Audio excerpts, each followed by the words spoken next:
Really focused on is this continued trend of inflation. Unfortunately, we think July trends got a little bit worse than June.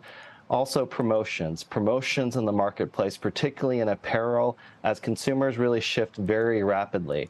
On the other hand, there are some positives. Unemployment still very low, consumers looking for value, and companies executing well to value too, such as Grocery Outlet and Walmart as well. In particular, we do like Target's valuation at 14 times PE, Walmart's at 20 times, and you get a nice free cash flow yield as well. It's about 10% at Target. So the valuation at Target to us looks quite attractive. Other bright spots, Mike, we like the handbag sector. Tapestry's reporting next week. They're seeing pricing gains in handbags as well. And we like beauty. Later in the month, Ulta reports beauty's been a very good topic as consumers continue to invest in their face and skincare and cosmetics and go out again. So these rapid shifts in the consumer, promotions are things we're thinking about, and these cross currents, positives and negatives with respect to the consumer's health. You say that you think that inflation got a little bit worse in July. Now, in what respect would that be? Just in terms of the stress on demand and stores' ability to handle it, or another way? Yeah, consumers are really feeling the pinch of gas prices being higher.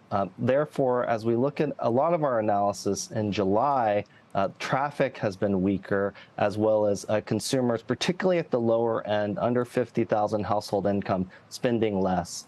So there's still a problem with inflation, and year over year inflation is still fairly high.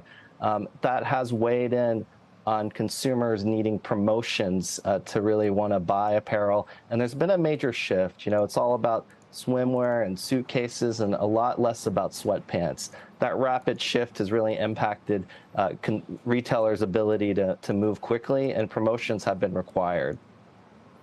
You mentioned that Target seems attractive here. What about Walmart after the big warning? It seemed similar, if a little bit delayed, and the stock has really not recouped much of the losses. How is that one set up?